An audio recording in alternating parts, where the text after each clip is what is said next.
예수님께서 이 땅에 오셔서 딱 두 가지를 하셨다고 보시면 됩니다. 하나는 십자가에 죽으신 것이고 또 하나는 그 죽음에서 부활하신 것이죠. 예수님이 두 가지를 하셨습니다. 그럼 예수님께서 십자가에 죽으신 사건은 그냥 죽음이 아니라 대속의 죽음을 죽으신 것입니다. 그냥 일반적인 사람이 시간이 되어서 이 땅을 떠나는 죽음이 아니라 인생의 모든 인생들의 그 죄를 대속하는 대속의 죽음을 죽으셨다는 거죠. 왜 그래야 되냐? 이 대속의 죽음으로만 인간의 문제를 해결할 수 있기 때문입니다. 예수 그리스도의 대속 아니면, 대속의 죽음 아니면 인간의 문제를 해결할 수가 없어요. 어떤 방법으로도, 어떤 종교로도 인간의 문제, 인간의 본질의 문제는 해결할 수가 없는 것이죠. 어떻게 해결할 수 있냐? 오직 하나님이 약속한 그리스도를 통해서만, 그 그리스도의 십자가를 통해서만 인간의 문제를 해결할 수 있다라고 하는 것이죠. 왜냐? 인간은 죄 가운데 빠졌고, 그래서 인간에게 뭐가 필요하냐면 죄 없는 그리스도의 생명이 필요한 것입니다. 그래서 하나님이 약속한 그리스도의 생명 아니면 절대로 인간이 가진 그 문제 해결할 수가 없는 것이죠. 어떤 상태에 빠져 있냐면 성경은 우리를 죽음 가운데 빠져 있다라고 표현해요. 에베소 2장 1절에 허물과 죄로 죽었던, 그랬죠. 죽어 있다고 하는 건 뭐냐면 그 죽어 있는 자에게 아무리 걸음을 주고 물을 주고 햇빛을 쏴도 아무런 변화가 일어나지 않아요. 아무리 좋은 걸 갖다 주어도 살아나지 않습니다. 죽어 있거든요. 도리어 죽어 있는 자에게 걸음을 주면 더 빨리 썩고요. 죽어 있는 자에게 햇빛은 반드시 있어야 되거든요. 죽어 있는 자에게 햇빛을 쏘면 말라져 버리죠. 어떤 것으로도 도움이 안 돼요. 소용이 없어요. 하나님께서 생명을 불어넣어 주셔야만 인간이 살 수가 있는 것이죠. 그래서 히브리서 2장 14절에 예수님의 죽음을 통하여 죽음의 세력을 잡은 자 곧 마귀를 멸하셨다. 인간의 마귀의 문제를 끝내셨다. 히브리서 9장 12절에 오직 자기의 피로 영원한 속죄를 이루셨다. 쉽게 말하면 제 문제를 예수님의 죽음을 통하여 끝내셨다. 히브리서 10장 19절 20절 예수의 피로 말미암아 성소에 들어갈 담력을 얻었다. 하나님 만날 수 있는 길이 열렸다라고 하는 것이죠. 그래서 예수님의 죽음은 그냥 죽음이 아닙니다. 대속의 죽음이고, 이 대속의 죽음으로만 인간의 근본적인 문제, 본질적인 문제, 사단과 죄와 하나님과 단절된 문제를 끝낼 수 있다는 거죠. 또 하나, 예수님이 십자가에 죽으셨는데 그 죽음에서 부활하신 것, 이것이 예수님이 이 땅에 오셔서 두 번째 하신 일입니다. 이 예수님이 부활했다는 이야기는 그냥 살아났다 이런 의미가 아니에요. 예수님이 부활했다는 이야기는 예수님께서 십자가에서 죽으신 그 사건, 그리스도의 사건이 온전하게 완성되었다라고 하는 의미로 부활하신 거예요. 그래서 십자가로 그리스도 일을 만약에 완전하게 끝내지 못했다면, 예수님이 십자가 죽으셨는데 사단 문제, 죄 문제, 하나님과 단절된 문제, 그로 인해 발생된 인간의 모든 문제가 만약 끝나지 않았다면 부활하실 수가 없다라는 말인 거예요. 그래서 예수님의 부활은 죽었다가 살아났다는 개념이 아니라 인간의 모든 문제가 십자가의 사건으로, 예수님이 지신 십자가의 사건으로 다 해결되었다라고 하는 증거로 부활하시게 된 거죠. 고린도전서 15장 17절에 만약 부활하지 않았다면 우리의 믿음도 헛것이고 우리는 여전히 죄 가운데 있게 될 것이다 라고 표현하죠. 분명히 예수 그리스도의 죽음으로 우리가 죄의 사함을 받는 것인데, 왜 예수 그리스도의 부활이 없으면 너는 여전히 죄 가운데 있는 것이고 너희 믿음은 헛된 거다라고 말하냐면, 그 부활로 말미암아 십자가가 완전하다는 사실을 설명하고 있는 거거든요. 히브리서 13장 20절에 보면 예수 그리스도의 언약의 피로 부활했다라고 표현해요. 어떻게 부활할 수 있었냐? 예수님이 죽으신 그 십자가 때문에 부활할 수 있었다. 약간 역설적인 이야기인데, 예수님이 부활할 수 있었던 것은 예수님이 지신 십자가가 완전하기 때문에 부활하실 수 있었다라고 하는 이야기인 거예요. 다른 말로는 하나님께서 예수님이 지신 십자가를 온전하게 받으셨다라는 이야기인 거예요. 그래서 하나님이 예수님을 부활시키셨다라고 표현을 하는 것이죠. 그러면 예수님이 부활했다라고 하는 이야기는 많은 이야기가 사실은 내포되어 있는 거예요. 기독교에서 말하는 그 예수님이 다시 살아났구나라는 이야기가 아니에요. 그 이야기를 하고 있는 게 아니라 예수님이 부활했다는 이야기는 예수님이 바로 그리스도구나라고 하는 증거가 되는 것이고, 그러면 그가 이 땅에 오셔서 하셨던 모든 말씀이 진리라는 이야기고, 그러면 그 예수님이 이 땅에 오시고 십자가 지고 부활할 거란 모든 이야기를 기록된 게 성경인데, 그럼 성경 전체가 다 진리라는 이야기구나 되는 것이죠. 그러면 그가 지신 십자가를 통하여 내 문제가 끝이 났구나라고 하는 것들이 다 포함되어 있는 게 예수의 부활인 거예요. 그럼 예수님이 부활했다는 이야기는 단순히 어떻게 죽은 자가 살아날 수 있지? 이런 이야기가 아닌 거예요. 그런 이야기가 아니고 많은 이야기를 내포하고 있는 것이죠. 우리의 문제가 예수의 십자가로 말미암아 다 끝났구나라는 사실을 설명해 주는 중요한 사건이 바로 예수님의 부활 사건인 것이죠. 그래서 이 두 가지가 우리 기독교의 신앙의 핵심이에요. 십자가와 부활은 복음의 핵심이고 저와 여러분들이 신앙의 본질과 같은 거죠. 이걸 뺀 신앙은 없습니다. 교회 안에서 예수 그리스도의 십자가와 부활을 뺀 신앙은 없어요. 그거 빼고 다르게 뭘 할 수 있는 신앙은 없습니다. 그것이 우리의 바탕이고 그것이 우리의 본질이고 그것이 우리의 아주 기초고 모든 것이 되는 게 십자가와 부활인 거죠. 그래서 누구보다도 저와 여러분들은 십자가와 부활을 더 깊이 이해할 필요가 있습니다. 왜 그러냐면 부활을 팩트로만 이해하고 믿는 사람이 있습니다. 그러면 그 사람은 인생이 변하지 않습니다. 신자로서, 성도로서 신앙이 성장하지 않아요. 십자가를 믿고 부활을 믿는데도 그렇습니다. 십자가를 믿고 부활을 믿는데도 그 사람의 신앙은 안 변한다니까요. 이게 십자가를 팩트로, 역사적 사실이잖아요. 예수님이 십자가 진 것도 사실이고 예수님이 부활한 것도 사실이잖아요. 역사적 팩트잖아요. 아니라고 주장할 뿐이지 사람들이 팩트라고. 그 팩트를 믿는 건 우리의 신앙의 성장에 아무런 의미가 없고요. 어떤 면에서 중요한 게 아니에요. 우리는 팩트를 믿는 사람들이 아니에요. 그럼 팩트를 안 믿냐? 팩트를 믿죠. 팩트를 믿지. 예수님 당시 예수님이 십자가 진 걸 몇 사람만 봤을까요? 수많은 사람들이 봤어요. 그럼 그 사람 인생이 변합니까? 안 변해요. 그럼 예수님의 부활을 제자들만 봤습니까? 우리만 예수님의 부활을 믿습니까? 아니요. 당시 로마 군인들이라든가 많은 사람들이 예수 부활을 확인했다고요. 그럼 확인했다고, 역사적으로 예수님이 십자가 죽으셨고 그가 부활했단다 라는 사실을 확인했다고 해서 무덤의 문 열린 걸 보고 진짜였구나 하고 확인했다고 그 사람 인생이 변하냐? 안 변한다니까요. 우리 생각에는 예수의 십자가 부활을 믿으면 내 인생이 변할 것 같잖아요. 안 변하면 그냥 역사적 사실이라요. 역사적 사실이에요. 어떤 사람들은 하나님이 살아계시다라고 하죠. 교회 안 다니는데, 불신자인데 하나님 살아계신 걸 알아요. 그럼 구원 받습니까? 그 사람 인생이 변합니까? 안 변한다니까. 팩트로 알고 있는 거예요. 예수님이 살아계시고 예수님이 나를 위해 십자가 죽으셨고 예수님이 부활하셨대. 그런 건 팩트지 그것이 내 인생을 변화시키지 않는다. 그것이 기독교 신앙이 아니에요, 사실은. 부활을 역사적 사실로만 믿는다면 우리의 신앙은 그렇게 성장하지 않을 것입니다. 왜냐하면 베드로 보세요. 예수님이 부활했다는 사실을 알았죠. 여자들하고 나중에 갔잖아요. 가보니까 예수님이 비어있어. 그래서 부활했다는 걸 이제 안 거예요. 그러면 이제 무릎을 꿇고 회개하면서 내가 주님을 배신했다고 이러면서 해야 되는데 고기 잡으러 가죠. 가면서 그냥 가는 게 아니라 내 지금 고기 잡으러 갈 건데 같이 갈 사람 가자 이래서 데리고 가요. 또 인생이 변했나요? 베드로가 안 변해요.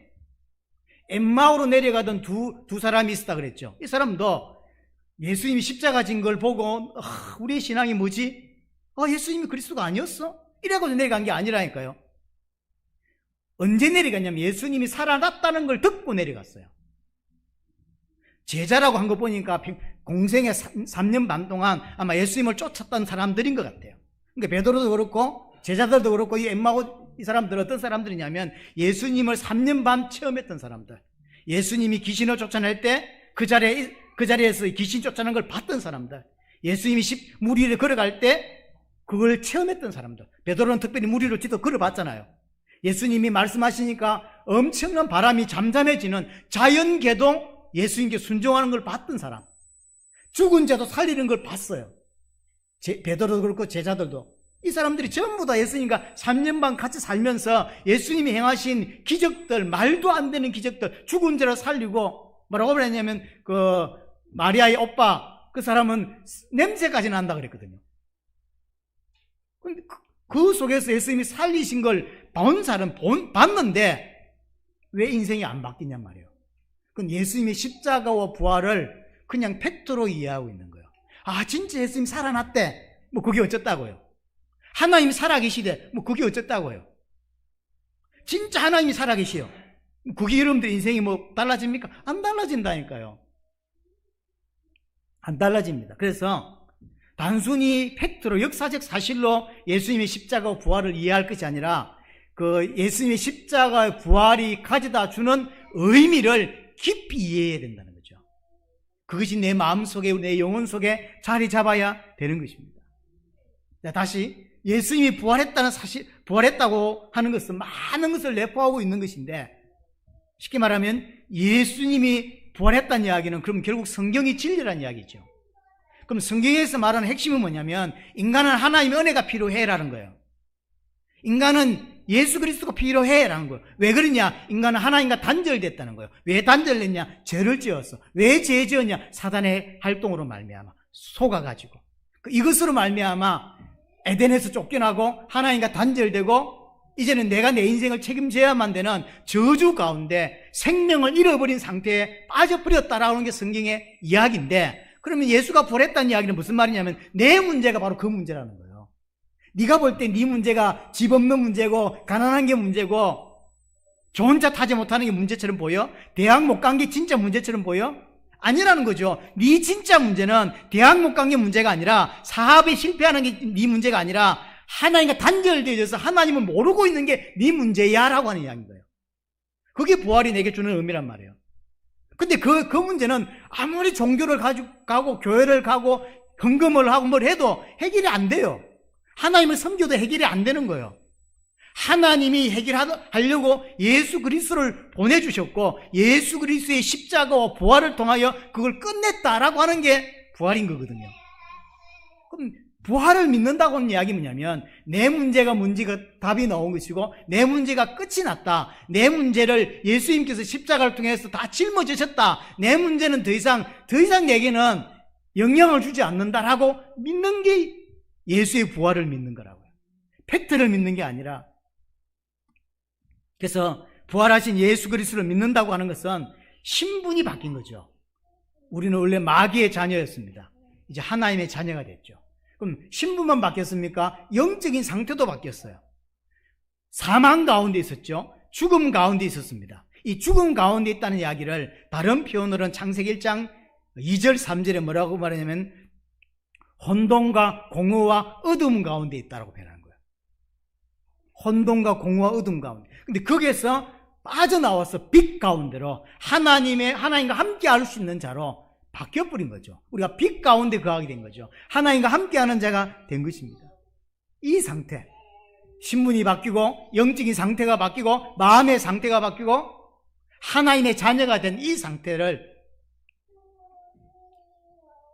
내 문제가 끝이 났고 그 문제로부터 해방받았다라고 하는 이야기고, 이것을 다윗은 뭐라고 표현하냐면 시편 23편 1절 6절을 보면 여호와는 나의 목자시니 내게 부족함이 없으리로다 하죠. 그러니까 내가 부활을 믿는 상태가 뭐냐면 하나도 부족하지 않다라고 믿어지는 상태인 거예요. 지금 사울이라는 왕이 군인을 보내가지고 지금 다윗을 죽이려고 하는데 그때 어떤 상태로 살아가냐면 죽음의 위기 속에서 나는 부족하지 않다. 만약에 하나님이 내게 죽음을 허락하면 죽는 것이다. 하나님이 만약 나를 살려주시면 하나님의 사명 때문에 사는 거다. 이게 예수 믿고 예수의 부활을 믿는 상태입니다. 바울이 예수님의 부활을 믿는다고 하는 것은 빌립보서에 뭐라고 이야기하냐면 나는 풍부에 처할 줄도 알고 비천에 처할 줄도 알고 궁핍에 배치할 줄도 안다. 나는 어떤 것에도 자족의 비밀을 배웠다라고 해요. 그러니까 여러분들은 예수 안 믿는 사람들은 오직 잘 살기 위해서, 오직 성공 위해서 인생을 건다면, 예수 믿는 사람은 거기에 그 인생을 걸지 않습니다. 왜냐하면 나는 하나님이 나를 높은 곳에 두시면 감사, 하나님이 어떤 이유 때문에 나를 낮게 하시면 그것도 감사. 아무 상관이 없는 거예요. 하나님이 어떤 이유 때문에 나를 돈을 많이 벌게 하시면 오케이. 근데 좀 하나님이 가져가시면 그것도 오케이. 나는 풍부와 비천의 어떤 것에도 일체의 비결을 내가 배웠다. 왜? 하나님 나와 함께 하시거든. 이게 부활인 거예요. 이게 부활을 믿는 사람의 모습인 거예요. 그래서 그걸 고린도 후서 5장 15절에는 새로운 피조물이 됐다라고 말하는 거예요. 새로운 피조물 어떻게 산다고요? 나를 위해 십자가 죽고 부활하신 그만을 위해 산다 그러죠. 이제 답이 나왔죠. 그러니까 예수 그리스도를 위해 사는 거예요. 내 인생을 살아가다가 주일날 교회 오는 게 아니에요. 주일날 교회 오는 게 아니라 내 인생 전체가 하나님을 향하고 있고 내 인생 전체가 하나님의 뜻하신 바에 의해 인도받고 있는 거예요. 그런데 그 인도받는 중에 오늘은 주일날이라 그래서 오늘 교회 오는 거예요. 이게 다른 거죠. 목표가 완전히 다른 것이죠. 이 사람이 전반적인 모습이 뭐냐면 예수님께서 말했듯이 자기를 부인하고 자기 십자가를 지고 예수님을 따르는 모습으로 등장하게 되는 거예요. 그게 예수의 부활을 믿고 예수를 믿는 사람의 모습이라고 하는 거죠. 이 예수 그리스도의 십자가고 부활이 이렇게 의미로 나에게 다가오지 않으면 결국 어떻게 되냐면 껍데기 신자가 되는 거예요. 다른 말로 종교인 되는 거예요. 베드로 보세요. 예수의 부활이 성령의 은혜로 말미암아 마가다락방에서 성령을 받고 나서 이후의 삶, 이전의 삶을 보세요. 이전의 삶. 예수님 부활했다는 걸 알고도 고기 잡으러 가잖아요. 껍데기 신자. 그럼 예수 안 믿습니까, 베드로가? 예수 믿잖아요. 예수 알잖아요. 만약 그 상태로 죽을 때까지 계속 만약 선교도 하지 않고 그렇게 살 수도 있어요. 교회 지도자로.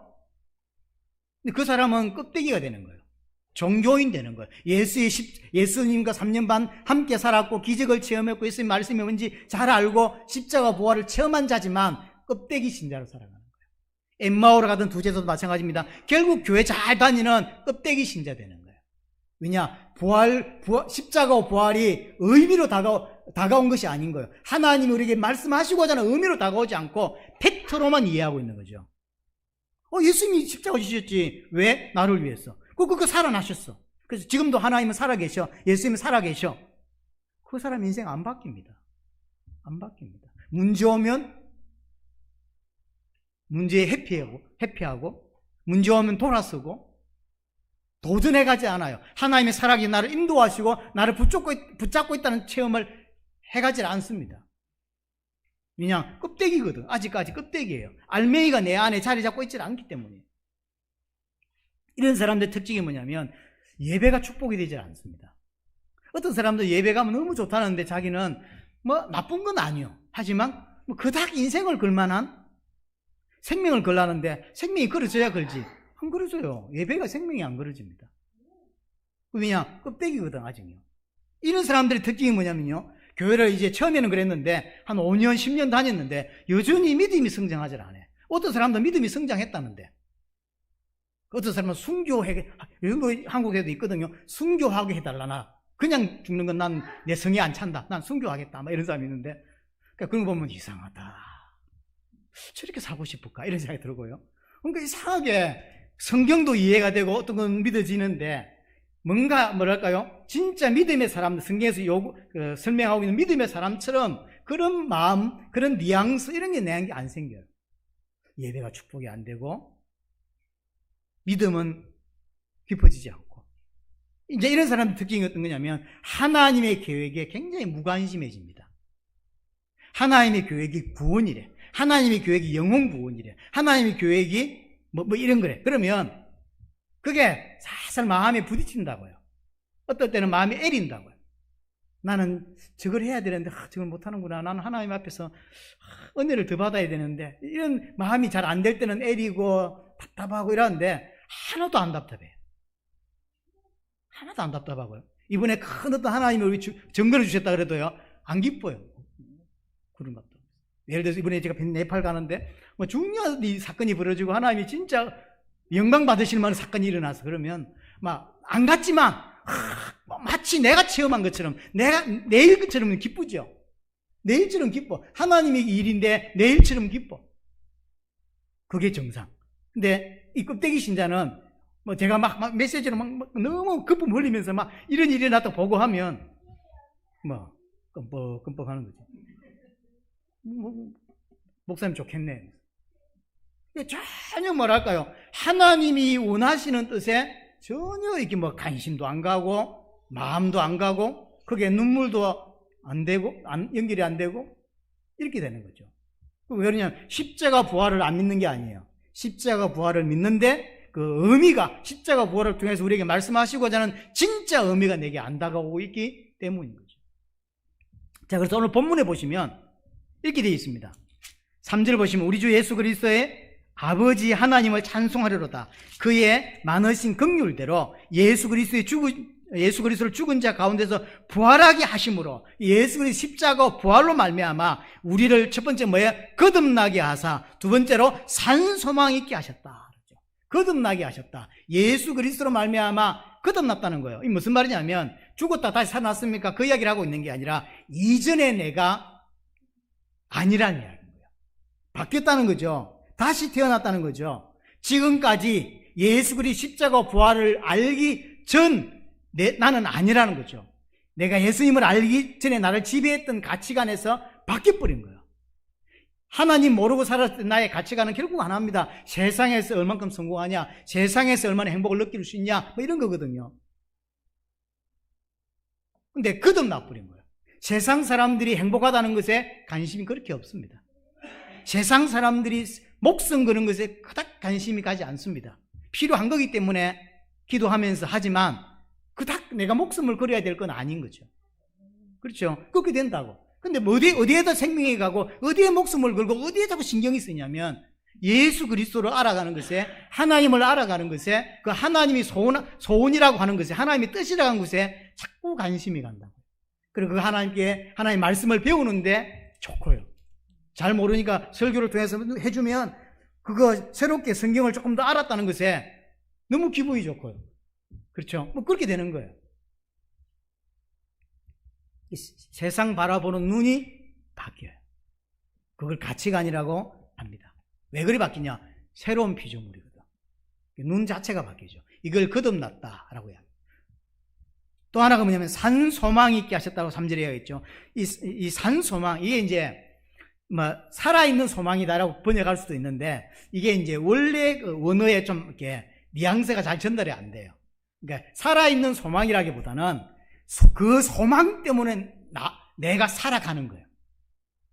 그 뜻이 조금 더 정확한 표현이에요. 그러니까 살아있는 소망이란 말이 맞는 말인데 그 의미보다는 소망이 살아있는 그 소망이 나를 움직이게 하고 나를 뛰게 만들고 내 가슴 치게 하고 나를 끌고 가는 거예요.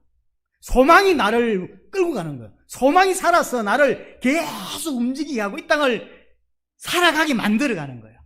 그게 산소망이에요. 나를 그래서 끌고 막 가는 거죠. 당시에 많은 핍박들이 있었다고. 이 왜 산소망이라는 말이 중요하냐면 당시엔 핍박과 박해와 환난들이 많았죠. 근데 박해와 환난 때문에 죽을 것 같대요. 그런데 예수 그리스도 십자가 부활을 통해서 내게 뭐가 생기냐면 거듭나고 산소망이 생긴 거예요. 그 소망이 나를 어떻게 한다고 끌고 가는 거죠. 그러니까 많은 핍박과 어려움 속에서요 그걸 넘어서고 그 소망이 나를 계속 땡겨가는 거예요. 그러니까 핍박도 문제가 안 되고 핍박도 넘어서고 그 핍박도 이기게 되는 수준까지 가버리는 거죠. 왜냐? 소망 때문에. 현실은 죽을 것 같아. 현실은 너무 힘들어. 근데 소망이 나를 계속 끌어가는 거예요. 그게 산소망입니다. 그래서 뭐 한다고 그 현실적으로 많이 어렵고 현실적으로 핍박 때문에 여러 가지 고통을 많이 당하는데도 그 속에서 뭐 한다고요? 기뻐한다라고 이야기하죠. 즐거워한다라고 이야기해요. 그 사람들이 이해 못하는 거죠. 산소망이 있기 때문에 우리는 그렇게 살아가는 건데 불신자들 볼 때는 지금 죽음의 위기인데 왜 기뻐? 죽음의 위기를 갖고 막 그럼 눈물을 흘려도 괜찮을 건데 왜 기쁘지? 이해가 안 되죠. 왜냐하면 그 사람은 산소망이 없거든. 근데 우리는 산소망이 있거든. 그 소망이 단순히 살아있는 게 아니라 나를 계속 계속 끌고 간다. 그러니까 가난한 것도 넘어서게 만들고 핍박도 넘어서게 만들고 문제도 넘어서게 만들고 그게 나를 끌고 가는 거예요. 그게 내가 이 땅을 살아가는 원동력이 되게 만드는 거예요. 뭐가요? 산소망. 그럼 여기서 말하는 산소망이 뭘까요? 산소망이 새하늘과 새 땅이에요. 새하늘과 새 땅. 이것이 내게 소망으로 들어와 버렸어요. 이 말은 염세주의 반대말입니다. 어떤 사람들은 에이 더러운 세상 천국 빨리 가야지 뭐 이런 거 있잖아요. 그 염세주의지. 제가 옛날에 대학 시험을 쳤는데 대학 시험을 다 떨어졌어요. 그러니까 이제 부끄럽기도 하고 교회 우리 성도들이 얼마나 나를 기도해 줬는데 이제 다 떨어졌잖아요. 부끄럽잖아요. 그때 든 생각이 뭐냐면 주님 재림 빨리 했으면 좋겠다 이런 생각. 제가 처음으로 부끄럽기도 하고 내가 지금 교회 가기 전에 주님 재림 안 뿌리면 그냥 우리 성도들 얼굴 안 보고 바로 천국 가 뿌릴 건데 얼마나 부끄럽기도 하고. 그게 재림을 사모하는 게 아니잖아요. 그게 재림을 사모하는 건가요? 여러분들이 사건을 만났어. 너무 커. 재림 빨리 했으면 좋겠다. 이런 재림을 사모하는 게 아니에요. 그 염세주의에 빠지는 거지. 이 더러운 세상. 그 이야기가 아니라니까요. 부활이 이 땅에서 진짜를 소망하게 만들어가요. 이 땅에서 무엇을 소망하며 살아야 될지를 가르쳐 주는 거예요. 뭐가요? 부활이. 사람들은 육신적인 것만 소망을 하고 삽니다. 난 몇 살 때 돈 이만큼 벌어야지. 난 몇 살 때 이런 가정을 이루어야지. 난 몇 살 때 이 정도 성공했으면 좋겠어. 뭐 이런 거 있잖아요. 자기가 생각할 때 행복이라고 느낄 수 있는 것들을 소망하고 살죠.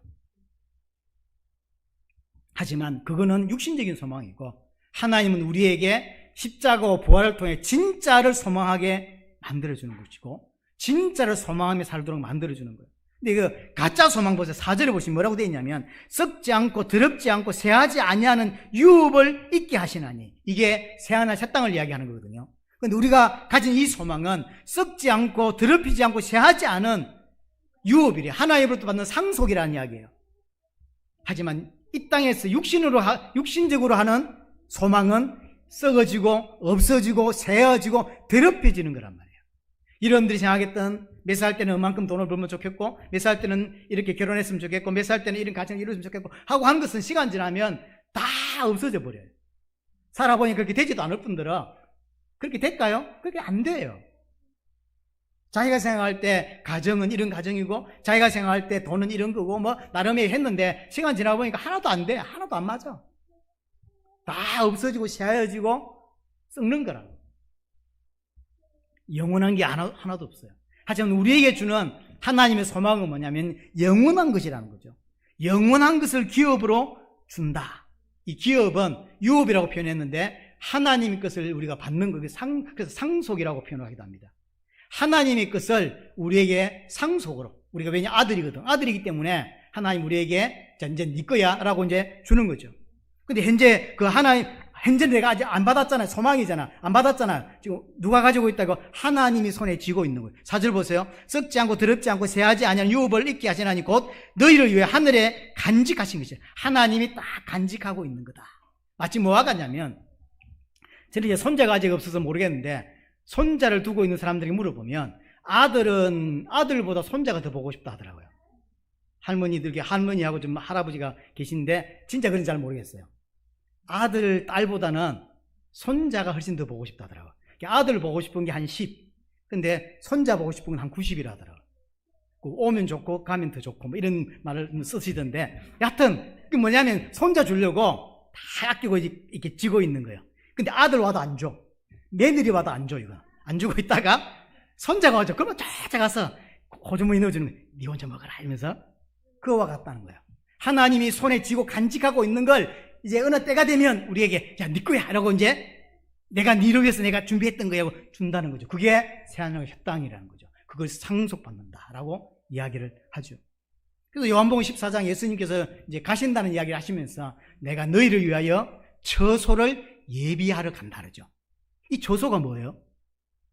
지금도 노가다하고 있는 겁니까 예수님이? 새하늘 새 땅을 이야기하는 거예요. 새하늘 새 땅을 지금 준비하러 간다. 그래서 다 준비되면 내가 다시 오겠다. 그렇게 이야기하시죠. 그 이야기인 거예요.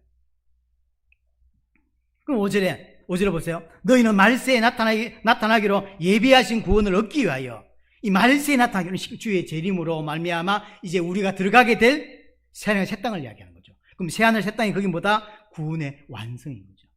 그 5절 전반부 이야기는 새하늘 새 땅에서 완성될 구원을 이야기하는 겁니다. 너희는 말세에 나타나기로, 마지막 때 주의 재림으로 나타나는 예비하신 구원, 이제 그 구원이 완성되는 거죠.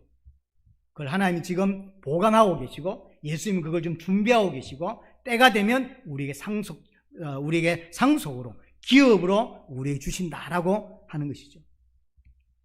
처음에 하나님께서 아담에게 그걸 줬죠. 그 에덴 동산이라고 그래요. 아담에게 주었는데 아담은 에덴 동산을 못 누려요. 우리에게 그래서 그 에덴에서 이야기해서 새 에덴이라고 하죠. 새 하늘과 새 땅을 다른 표현으로 새 에덴이라고 하거든요. 원래 아담에게 주려고 했던 게 바로 새 하늘 새 땅인 거예요. 네, 실패했죠. 그래서 실패하지 않는 진짜 새 에덴을 우리에게 허락하신다는 거죠. 그게 새 하늘과 새 땅인 거예요. 아담은 실패했습니다. 하지만 우리는 실패하지 않는 구원을 주시는 거죠. 그걸 하나님이 준비하셨다는 거죠. 그럼 이 땅에서는 그 하늘만 바라보고 사냔 말이에요. 아니죠. 5절 보세요. 후반부에 구원을 얻기 위하여 믿음으로 말미암아 하나님의 능력으로 보호하심을 받는다. 이 땅에서 어떻게 산다고요? 하나님의 능력으로 보호하심을 받으면서 이 땅을 살아가는 거예요. 자, 거듭난 사람이 두 가지 나타난다고 보시면 돼요. 거듭났기 때문에 산 소망이 생기고 새하늘 새 땅을 바라보는 자가 되고 그 새하늘 새 땅을 바라보는 자는 이 땅에서 하나님의 완벽한 능력으로 보호함을 받는다. 이렇게 산다는 거예요. 이 두 가지를 알고 깨닫고 보면서 살아가는 것을 보고 믿음이라고 하는 거예요.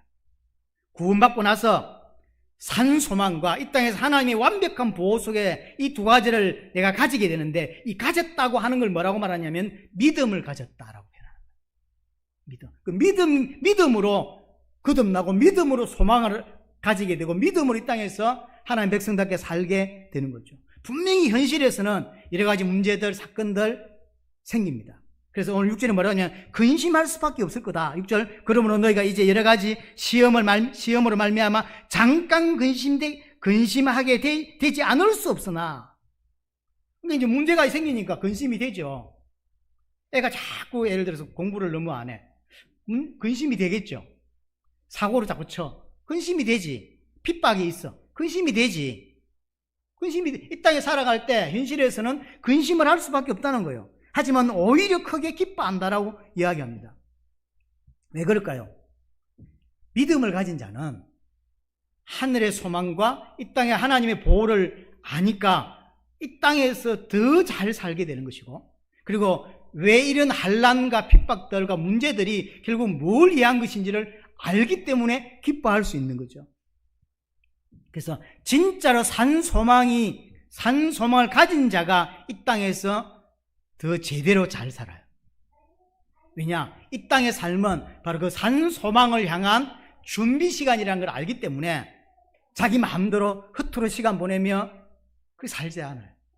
진짜를 바라봤죠. 진짜를 알게 됐죠. 그러니까 그럼 진짜를 향하여 지금 뭘 준비해야 된다는 걸 알기 때문에 이 땅의 삶을 훨씬 더 잘 사는 거예요. 반대로 역설적으로 소망이 없는 자는 이 땅에서 지 마음대로 살아요. 어떻게 살아야 될지도 모르고 뭘 위해 살아야 될지도 모르고 밥 3끼 왜 먹어야 되는지 모른 채 살기 때문에 밥 먹고 살기 때문에 이렇게 사는 것이지 진짜로 못 사는 거예요. 산 소망 있는 자만 이 땅에서 어떻게 살 수 있냐? 진짜를 알기 때문에 준비할 수 있는 거예요. 그리고 현실의 그런 문제들은 결국 뭘 위한 것이냐? 나의 믿음을 연단하기 위한 것인 걸 깨닫게 되는 거죠.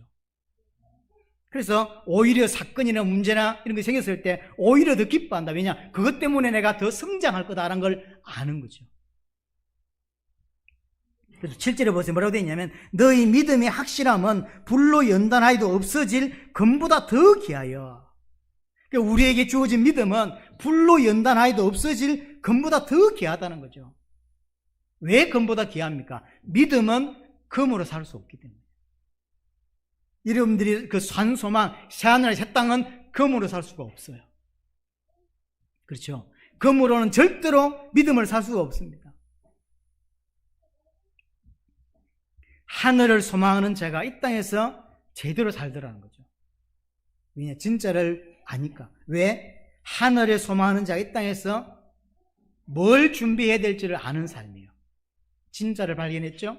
그리고 이 땅에 하나님의 완벽한 인도 속에 있다는 걸 알죠? 그럼 이 땅에 나타나는 많은 사건들은 결국은 이 산 소망을 위한 임시로 이게 준비하는 시간임을 알게 되는. 그러니까 이 땅의 삶을 흩어로 보내지 않는 거예요.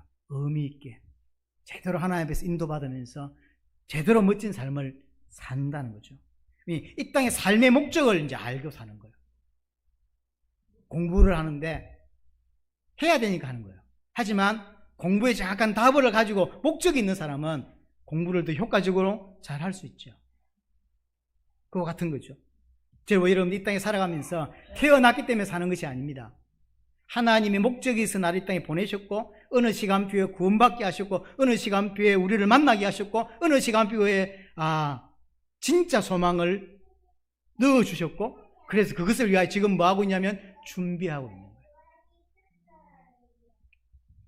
그래서 이 땅의 삶은 다른 게 아닙니다. 새하늘과 새 땅에서 하나님과 살기 위해서 준비하고 양육받고 배우고 그런 시간이에요. 근데 그런 시간들이 너무 재미있는 거예요. 얼마나 재밌다고요? 아까 말했죠. 핍박과 환난 속에서도 즐겁고 기뻐한다. 그리고 7절에 뭐라고 이야기하냐면 그렇게 해서 예수 그리스도 나타나실 때 이제 이 지구의 시간이 끝났죠. 나타나셨을 때에 칭찬과 영광과 존귀를 얻게 할 것이다. 하나님 앞에 섰을 때, 저와 여러분 하나님 앞에 섰을 때 어떻게 된다고요? 칭찬과 영광과 존귀를 얻게 된다는 거죠. 이게 이 땅에서 저와 여러분들 살아가야 될 이유인 것입니다. 8절에 보세요. 예수를 너희가 보지 못하였으나 사랑하는도다. 예수를 알고도 예수를 직접 보고 만져도 사랑하지 않는 사람이 있습니다. 하지만 예수를 직접 본 적이 없어요. 우리 같은 사람들은. 근데 안 봤는데 사랑해요.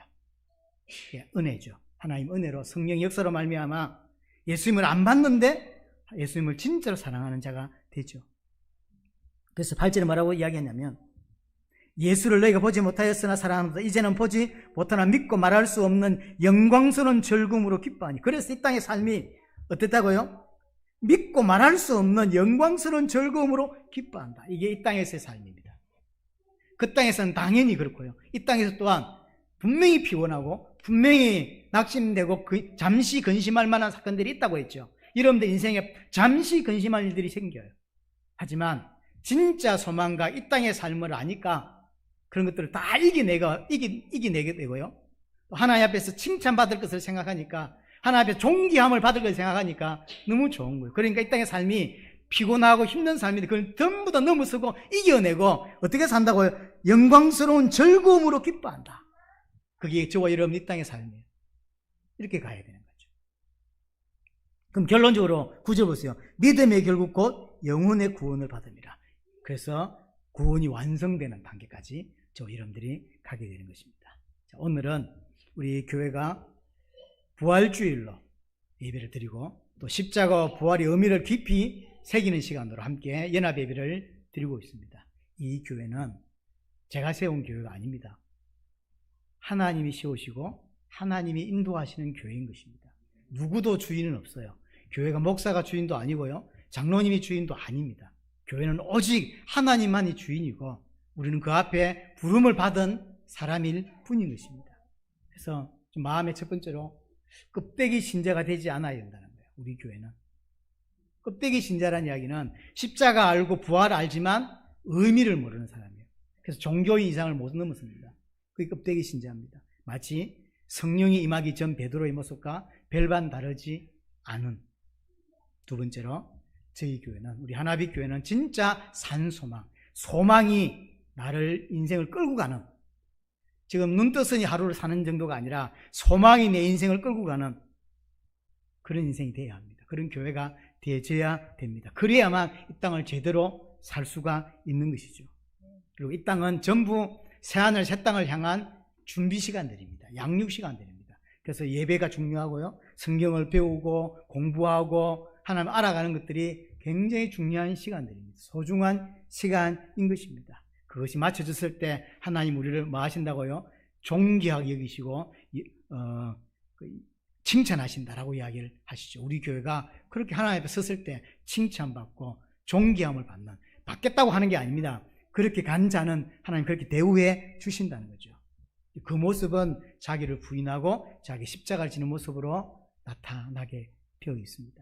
우리 하나빛 교회가 오늘 부활절 연합 예배를 통해서 이 은혜를 받으시면 좋겠고, 이 땅에서 그 능력이 하나님의 손에 붙잡혀서 또 보함 가운데 인도받는 그런 교회가 되기를 주의 이름으로 축원합니다.